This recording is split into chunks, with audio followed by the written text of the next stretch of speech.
Holy shit, are we on Danmachi? We sure are. It's not that I've never stopped playing this game. It's just, I put it on the back burner for a little while. I would say it's definitely still my top 3 favorite mobile games. Because it is. I love this game. I love the amount of content that's always in this game. I love the amount of missions and everything. Like, the game is very generous in certain aspects. But there's a certain aspect that's not so generous that makes it a little hard to get me to play. Now, I'm going to put this out there right now. By no means is this a rant video, because it's not. This is more of a video of talks for improvements in the future. Now that we also have a new studio running the game, I think it's Flyrite Studios. Correct me if I'm wrong.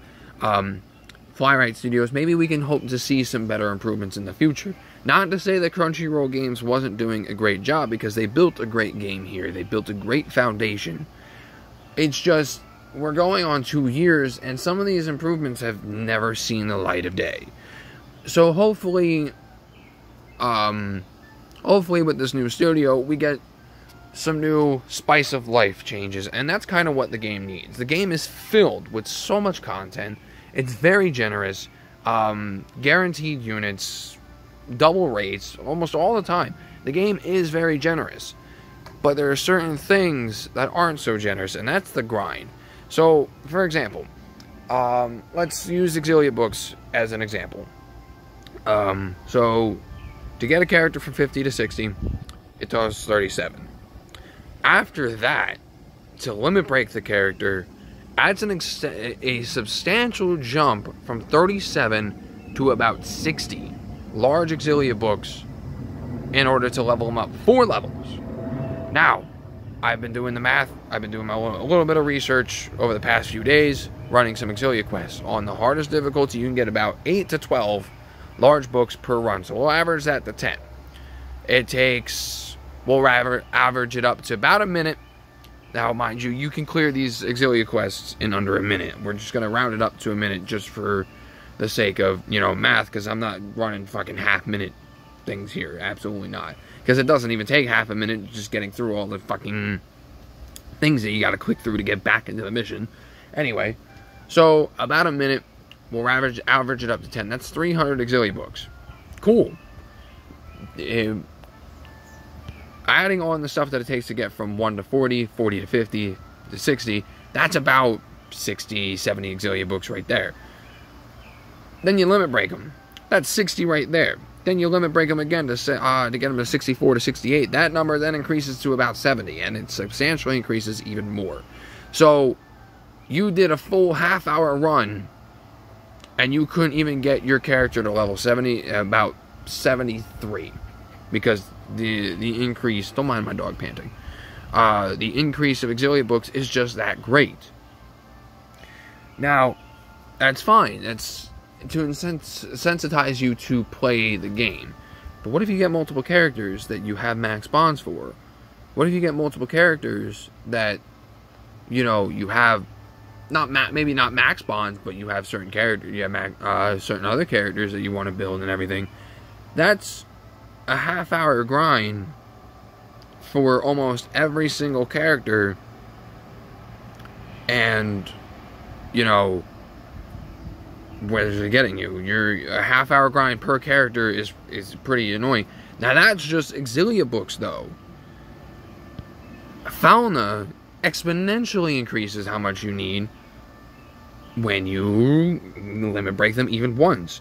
And same thing goes. You get actually, the number's a little less for fauna on the hardest. You get maybe 8 to 10 large fauna per quest.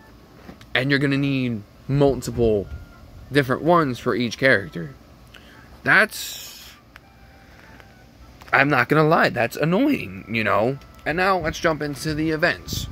In order to run events, you do need these specific items in order to, one, unlock the next quest, which is not, that's okay. We've gotten used to that playing Danmachi. You clear the first 3 quests on normal, hard, very hard. By the time you complete the very hard, you'll have enough to move on. Sometimes you don't, so you have to run back the missions, which is kind of annoying, ruins your momentum. But I hope you understand what I'm getting at. Basically, one of my biggest issues right now is the amount of grind that it does take to play, level your characters, and enjoy the game. Now, there are plenty of means to actually get limit breaks for your characters, so I can't argue too much about you do need bonds and the limit breaks in order to even use these characters in like war games and things like that. Because there's plenty of ways to get them. If you're not capitalizing on the ways to get them, that's kind of your own fault. But if you're not capitalizing on the ways to get them because it's a chore and a half just to get even one item for a certain bond that you need 3 of to get that bond, you see what I mean. So one of my things is I've taken a look at Dokkan and Opera Omnia. I haven't uploaded any Dokkan videos, but I've been playing it a lot on the side. You guys know that Opera Omnia is my bread and butter. One of the things that I love that Opera Omnia does are the books. There are either a 2 times or a 3 times book that you can throw on for a half hour, and it triples, doubles or triples a certain thing. So you put on an XP book, you're getting 3 times the amount of XP. You throw on a treasure book, you're getting 3 times the amount of treasure. So for example, Lulu's event just came out on Opera Omnia. 1.5 hour run, which is usually all it takes, with a 3 times book can get you literally every single item in the co-op shop. And you're done. And then from there, if you have to keep rerunning the event, that's just for artifacts. You're done in a single half hour to level up characters. This one they're still improving on because they've added chocobo feathers not too long, and they're making it easier to get the 4-star ones.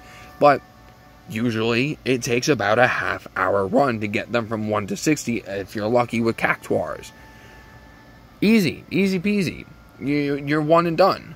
With this, it's multiple half hours for one character, and then you're moving on to the next because you're constantly getting a new roster. And old characters aren't seeing any play because they're outdated and they're not getting any reworks. Which is one thing that I like about Opera Omnia. Which I'll talk about that in a second. We're on the subject of this. What I would like to see, especially since they already have an item system in the game, like you can use hero charms to get an increased rate for hero fauna. Well, why not just have the hero charms make it so it's an increased rate to get any kind of fauna? See what I mean? We could even start so low as you pop a hero charm for a half hour. You do get multiple, so it's fine. And you get one that refreshes twice a week. You pop a hero charm, and it doubles the amount of fauna that you get on the quest. Boom. Bim, bam, boom. You can run multiples of the others, and that kind of cuts your farming time in half. And that's like, okay, now I'm done farming this character. Now I can go out and use him. Because the biggest problem is it takes so long to build a character that it'll take you even longer to get to the content that you're trying to build that character for in the first place. You know what I mean? We're gonna, just so we have something going on in the background. If you got a quick glimpse at my shitty team that I'm currently working on at the moment. It's not so shitty, well, but anyway. Like I was saying, like, if they added something like that, that cuts your time down practically in half, you know, for these grinds. And you can get out there and start using these characters a little quicker, especially since you have to constantly level and upgrade new characters as new banners drop, because the meta is always changing almost exactly with every banner. There have been a few misfires here and there, but almost every banner that comes out is meta changing. Especially this new one with Hero Ascension. Argonaut's a fucking monster, and he's only at Limit Break 1. He's a pseudo healer. He has great buffs and everything like that. But you're getting waves of these new characters that you have to build constantly. Unlike it's something like Dokkan, where certain characters remain amazing for a long time, or Opera Omnia, where you can constantly get reworks as time goes on, so they see play, so characters that you have can actually be brought back in. You know what I mean? You know what I'm getting at? Basically, what I would love for them to add is a means for quicker grinding. Because the grinding, it is a chore. And it's really hard to argue me out of that, because I'm not wrong. The grinding is a chore for this game. Like, I'm not bashing on the content, I'm not bashing on anything. I just think, going forward, it would be great if we could have, you know, some quicker means of grinding. We could start off small, have the hero charms give us 2 times for any grinds that we're doing, and we can start from there. We can work our way forward.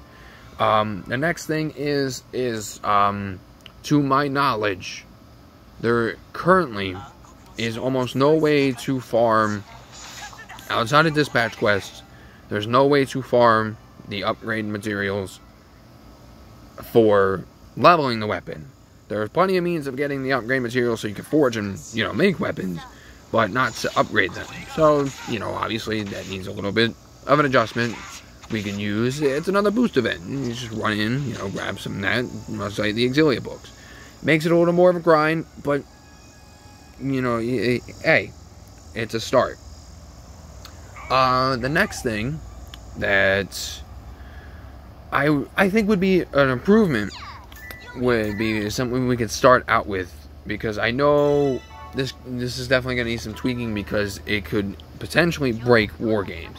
But I think they should add full live PvP. You're choosing your options for war game. Now, what do I mean by that? You know, basically like how we have here, instead of it being on auto battle, we get to click and choose what we want. And I'm going to take something from Naruto Blazing, where Naruto Blazing, each character has different stats depending on PvE and PvP.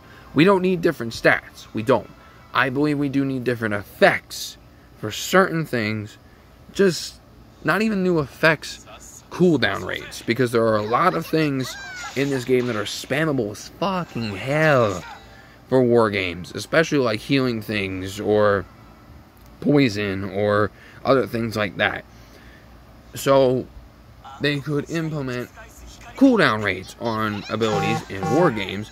This way, while we're playing, like, we tactically choose, okay, we need this now, it has to cool down, so we could plan and choose what we could use.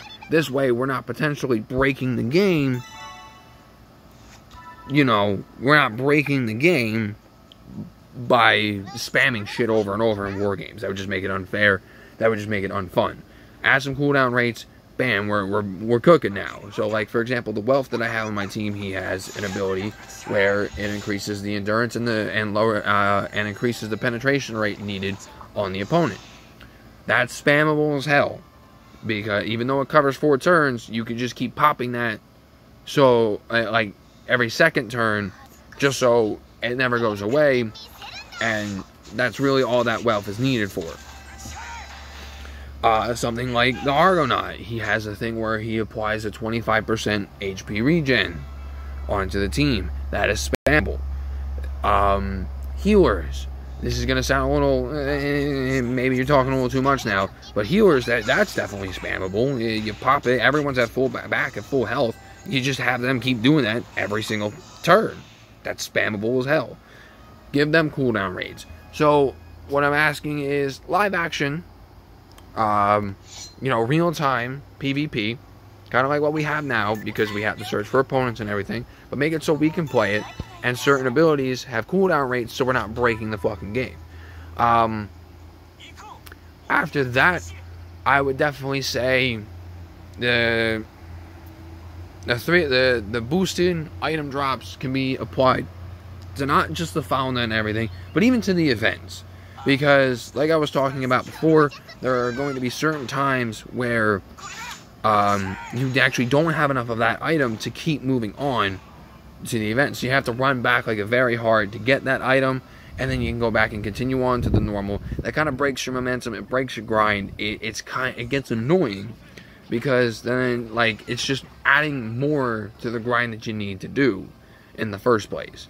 So really, that's my main concern, is like the 2-time stuff, like boosted drop rates, because it's essential, you know, like it makes us, you know, want to continue on, because we're grinding at an efficient rate rather than stopping like every so often to get more of that item so we can keep on our grind and get to the end so we can grind that last spot for the stuff.